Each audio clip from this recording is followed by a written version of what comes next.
प्रिय श्रोता नमस्कार। कार्यक्रम वेद पाठशाला में आपका हार्दिक स्वागत है। इस कार्यक्रम में हम परमेश्वर के वचन का विस्तार पूर्वक अध्ययन किया करते हैं, जो आपकी आत्मिक उन्नति के लिए लाभदायक सिद्ध होगा।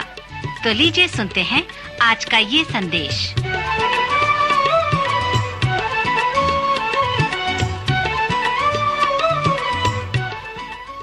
नमस्कार श्रोता, वेद पाठशाला की अगली कक्षा में आपका स्वागत है। यह कक्षा संपूर्ण पवित्र शास्त्र के परिचय का सर्वेक्षण है। पिछले अध्ययनों में मैंने आपको नबियों के विषय में परिचय देते आ रहा हूँ। श्रोता, पवित्र शास्त्र के सर्वेक्षण का उद्देश्य ये नहीं है कि हम आपको केवल इसका परिचय ही दें, परंतु हम चाहते हैं कि यह आपकी सहायता करे, जिससे कि आप इसे अपने जीवन में लागू कर सकें। पिछले अध्ययन में हम देख रहे थे कि प्रशंसनीय और अनोखा नबी, जिसे मरी व सूखी हुई हड्डियों के एक बड़े सभा को प्रचार करने का चुनौती दिया गया। पिछले अध्ययन के अंत में हमने मसीह कार्य में सफलता आवश्यक योग्यता के छवि को देखा था, जो प्रार्थना एवं परमेश्वर के वचन का प्रचार था।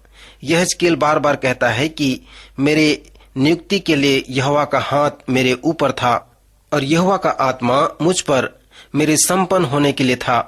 यहेजकेल जानता था कि परमेश्वर ने उसकी नियुक्ति की है कि वह प्रचार करे, और यहेजकेल विश्वास भी करता था कि यहोवा का आत्मा उस पर है, उसे उठाए हुए है, उसका अभिषेक किया है, ताकि जो कुछ भी वह करे वो फलवंत हो सके।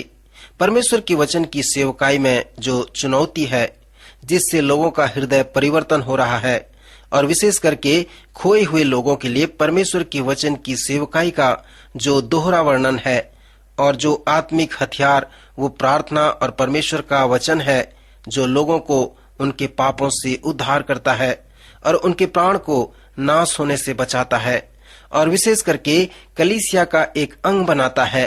आप यहाँ पर देखें कि यहेजकेल को प्रार्थना व परमेश्वर के वचन का जो दोनों सामर्थी संगठन है दिया गया है। हड्डियों के लिए भविष्यवाणी श्वास के लिए भविष्यवाणी करता है। आपको प्रचारक होकर दूसरे को सुसमाचार बताने की आवश्यकता नहीं है, पर किसी को सुसमाचार बताने के लिए आपको ये विश्वास करना है कि परमेश्वर का आत्मा परमेश्वर के वचन का अभिषेक करेगा। जैसे आप उसके वचन की सेवा करेंगे और अन्य व्यक्ति को बताएंगे, तो वो कहता है कि प्रचारक एक भिखारी है जो दूसरे भिखारी से पूछता है कि रोटी कहाँ है। यदि आप उन भिखारियों में से एक हैं जो दूसरी भिखारी से कहता है कि रोटी कहाँ है, तो आत्मिक रूप से आप कहते हैं कि आपको प्रार्थना व परमेश्वर के वचन के सामर्थ्य को जानने की आवश्यकता है।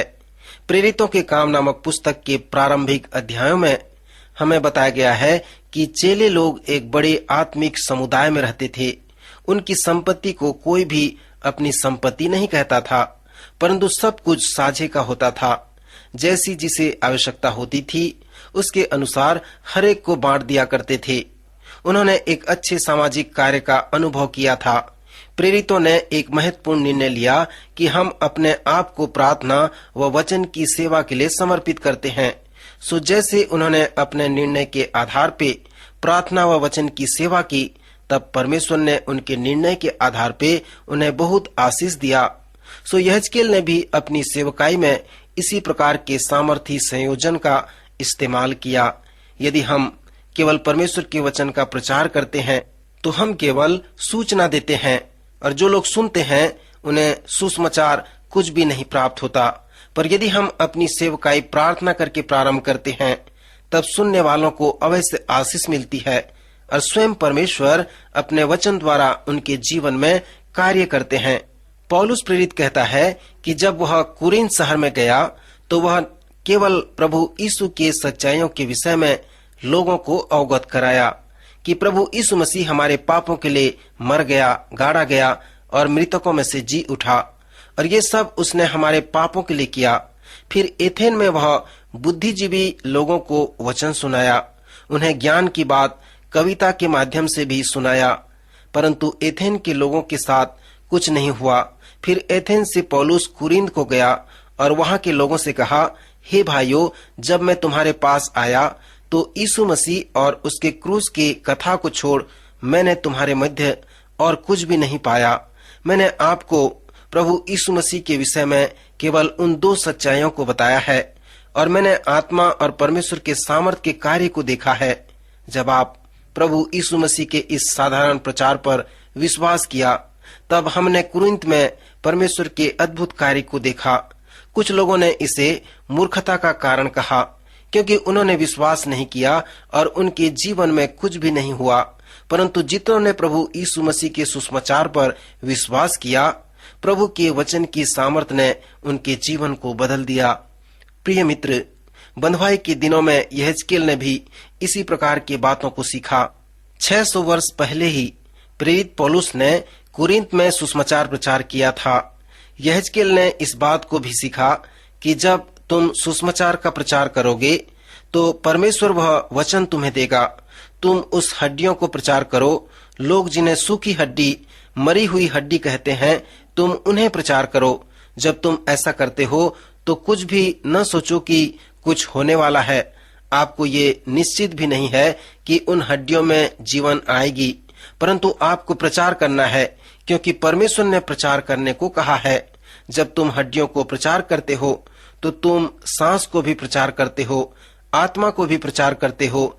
और जब तुम प्रचार करते हो तब परमेश्वर की ओर देखो, ताकि तुम्हारे प्रचार में परमेश्वर का आत्मा आ सके। और जब आपके प्रचार में परमेश्वर का सामर्थ आएगा, तब वे हड्डियां जीवित हो जाएंगी।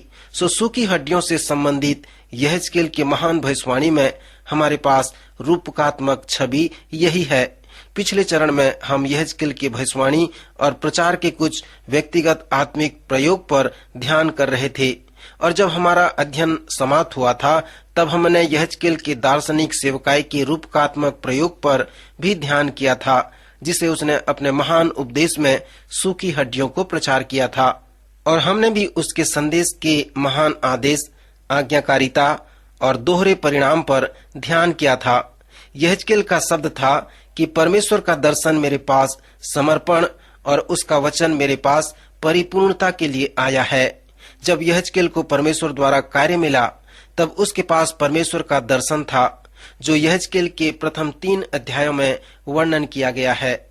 उन अध्यायों में यहेजकेल अपना अनुभव प्राप्त करता है। यशाया को भी जब मंदिर में अनुभव मिला, तब उसने उस महान आदेश और बुलाहट को प्राप्त किया। सो जब परमेश्वर पूछा कि हमारी ओर से कौन जाएगा, यशाया ने कहा, हे प्रभु, मैं यहाँ हूँ, मुझे भेज। फिर यशाया को आदेश दिया गया कि वह परमेश्वर के लिए जाए, और इसे मैं यशाया का आना और जाना कहता हूँ। श्रोता मित्र, एक बार मैं फिर से आपको बता दूं कि पुराने नियम में महान नबी और परमेश्वर के लोग के पास इस प्रकार के आने और जाने का अनुभव था। जो लोग परमेश्वर के पास आते थे, वे हमेशा परमेश्वर के लिए जाते थे। सो परमेश्वर के लिए जाने का कारण यह था क्योंकि वे परमेश्वर के पास बड़े ही उत्साही मन के साथ आते थे। आज अनेक लोग जो परमेश्वर के लिए जाते हैं, वे प्रभावशाली नहीं हैं, क्योंकि वे जाने के पहले परमेश्वर के पास नहीं आते। वे ऐसे ही चले जाते हैं। पुराने नियम में परमेश्वर के लोगों और नबियों के पास परमेश्वर के निकट आने का अनुभव था, तभी वे 40 वर्ष तक और कभी 80 वर्ष तक सेवकाई करते थे। मूसा के पास 80 वर्ष तक परमेश्वर के पास आने का अनुभव था और 40 वर्ष तक जाने का अनुभव था। इसलिए उसके 40 वर्ष के जाने की सेवकाई बहुत ही प्रभावशाली और सक्रिय सेवा थी। सो परमेश्वर के पास 80 वर्ष तक आने के कारण उसके 40 वर्ष का जाना सक्रिय हुआ।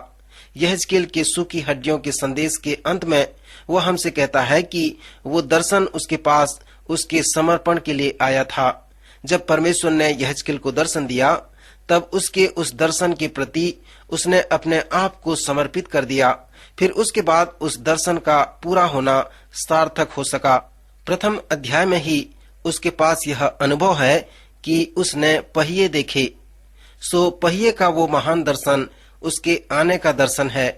परमेश्वर के पास आने का मतलब है परमेश्वर के साथ परमेश्वर के लिए जाना। सो पहला अध्याय यहेजकेल के लिए परमेश्वर के पास आने का दर्शन है।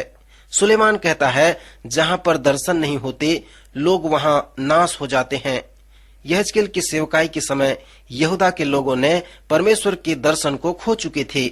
उनके पास उन दिनों में यरूशलेम नहीं था, परमेश्वर का वचन नहीं था, मंदिर नहीं था, आराधना में अगुवाई करने वाला कोई नहीं था। सो ऐसे समय में उन्हें परमेश्वर के दर्शन का खोजी होना था। परमेश्वर ने यहेजकेल को 4 विभिन्न तरीके से दर्शन दिया। सर्वप्रथम यहेजकेल बार बार कहता था कि परमेश्वर का वचन मेरे ऊपर आया है। सो यह बात तो सभी नबियों में बिल्कुल सत्य है। यहेजकेल ये भी कहता था कि परमेश्वर का हाथ मुझ पर है, मैंने स्वर्ग को खुला हुआ और परमेश्वर की महिमा को देखा है।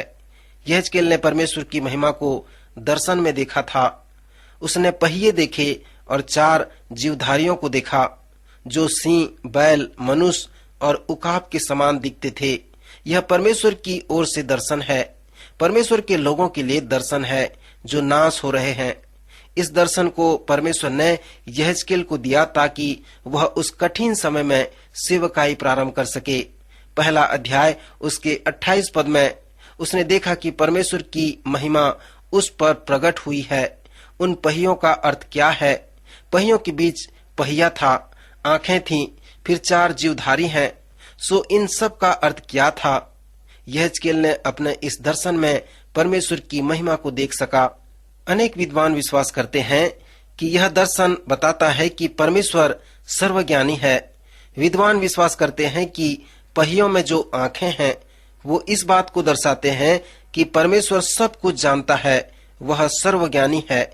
यहेजकेल सचमुच में एक सच्चा व महान नबी था। सूखी हड्डियों के विषय में उसने जो कुछ भी भविष्यवाणी की वह सत्य निकला। परमेश्वर ने यहूदा के लोगों को बाबुल की बंधुआई से वापस लाया। श्रोता मित्र, इसका आत्मिक प्रयोग यह है कि यदि आप आत्मिक रूप से बंधे हुए हैं, स्वतंत्र नहीं हैं, तो आपको चाहिए कि आप परमेश्वर से प्रार्थना करें कि वह आपको आपके सब प्रकार के बंधन से छुटकारा प्रदान करे। यदि आप परमेश्वर की ताड़ना का अनुभव करते हैं तो यिर्मयाह के उस वचन को स्मरण करें कि वह आपको प्रेम करने में कभी नहीं रुकता। आशा का संदेश सभी लोगों के लिए है। परमेश्वर आपसे प्रेम रखता है। वह आपकी ताड़ना आपके भलाई के लिए करता है और आपको फिर एक नया बर्तन की तरह बनाना चाहता है। वह आपको फिर से वापस लाना चाहता है। सो यहेजकेल, यशाया, यिर्मयाह और अन्य बड़े नबियों के प्रचार का सारांश यही है। फिर 15वें अध्याय में अंगूर की लता के विषय में वर्णन है। यूहन्ना रचित सुसमाचार के 15वें अध्याय में प्रभु यीशु मसीह ने कहा, दाखलता मैं हूँ और तुम डालियां हो। परमेश्वर के बिना तुम कुछ नहीं कर सकते और तुम्हारे बिना परमेश्वर कुछ नहीं करेगा। परमेश्वर चाहता है कि तुम फलवंत बनो। सो यहेजकेल कहता है कि यदि तुम में कोई फल नहीं है तो तुम किसी काम के नहीं हो। जो दाखलता फल नहीं लाता वह किसी काम का नहीं है। श्रोता मित्र, अगले कार्यक्रम में फिर हम इसके विषय में देखेंगे। प्रभु इन वचनों द्वारा आपको आशीष दे।